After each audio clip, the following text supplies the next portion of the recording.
Hace unos meses, yo creo, hace unos 2 meses, em, unos productores en Europa se pusieron de acuerdo para hacer un análisis, ¿cómo se podría decir? Científico de lo que es la mezcla y tomaron una canción y le pidieron a 8 ingenieros de mezcla diferentes, famosos y connotados, que mezclaran la misma canción.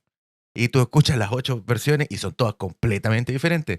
Todas tienen caracteres diferentes, timbres diferentes, enfoques diferentes en la profundidad de los instrumentos, porque cada uno vio en su mente, escuchó en su mente cómo se imaginaba la mezcla y le dio un carácter completamente diferente. Esto era una canción de metal, así que en metal se utiliza harto lo que se llama el hiperrealismo, porque el metal no suena natural.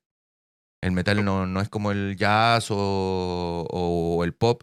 De hecho, el pop tampoco es muy natural, que digamos. Pero en el metal, la batería suena muy fuerte. No suena como suena realmente una banda cuando está tocando.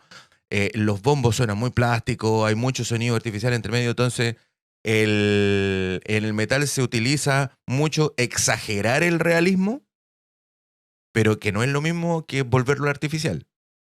Y las personas que están empezando a mezclar, como no entienden ese concepto de eh, exageración de realismo, lo vuelven artificial. Y eso artificial es lo que suena mal. Y cada productor aborda el hiperrealismo de una manera diferente.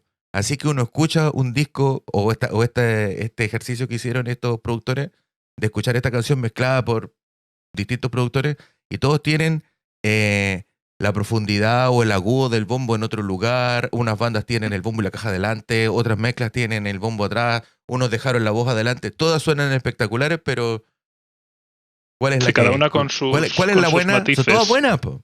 Depende del carácter y de lo que esté buscando el artista también, po, porque la opinión del artista también importa. Y ahí es cuando el artista decide con quién mezclar. Quiero mezclar con él porque me gusta el carácter que este productor o este ingeniero de mezcla aporta a su música. Entonces, en la actualidad, una banda que no tiene mucho dinero graba o mezcla con el más económico que pueda tener cerca de su ciudad. Pero hay bandas que dicen, no, yo quiero trabajar con él porque escuché un disco que hizo él y me gustó. Me gustaría trabajar con él porque quiero sonar así.